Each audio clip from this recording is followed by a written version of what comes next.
Hello hi అండి. ఈరోజు వచ్చేసి మన విలేజ్ సోరకాయ పప్పు ఎలా ఉంటుందో చూపిస్తున్నాం. ముందుకు వచ్చేసి ఉల్లిగడ్డలు వేసి అలాగే కొంచెం ఆవాలు, కొంచెం జీలకర్ర వేసుకున్న తర్వాత అలాగే కొంచెం మిరపకాయలు వేసుకున్నాం. మిరపకాయలు వేసుకున్న తర్వాత కొంచెం డ్రై అయిన తర్వాత కొంచెం ఉప్పు వేసుకుందాం. ఉప్పు వేసుకున్న తర్వాత నెక్స్ట్ అలా పసుపు వేసుకోవాలి కొంచెం. అలా తర్వాత సోరకాయని వేసుకొని కలుపుకుంటా ఒక 5 minutes ఆ తర్వాత ఇలా ఉంచాలి. మూత పెట్టేసి ఒక 5 minutes ఉంచుతాం. సో ఇలా చూడండి, ఇలా వాటర్ వస్తే వాటర్ అంతా అసలు వేయకూడదు. సో ఇలా వచ్చాక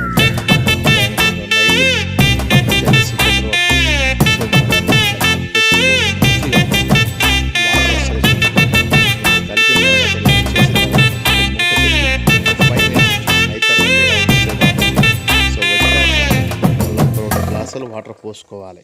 2 గ్లాసులు చిన్న గ్లాసు 2 వాటర్ పోసుకొని లైట్గా కొంచెం ఉప్పు చల్లుకోవాలి. కొంచెం ఉప్పు చల్లుకున్న తర్వాత సో వాటర్ పోసేసి మూత పెట్టేసిన తర్వాత సో ఇలా అయిపోయిన తర్వాత మూత పెట్టేసేయండి. మూత పెట్టిన 5 minutes తర్వాత చూడండి. సో ఇలా వస్తుంది. వచ్చాక మళ్ళీ 5 minutes తర్వాత మళ్ళీ అలా చూడండి.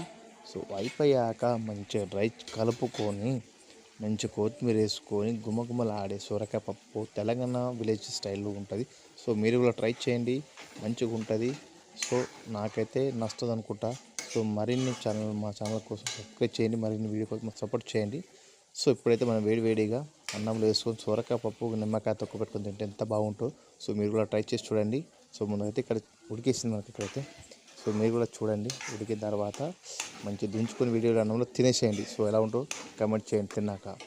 సో ముందైతే మనం తిని చూద్దాం ఎలా ఉంటుందో.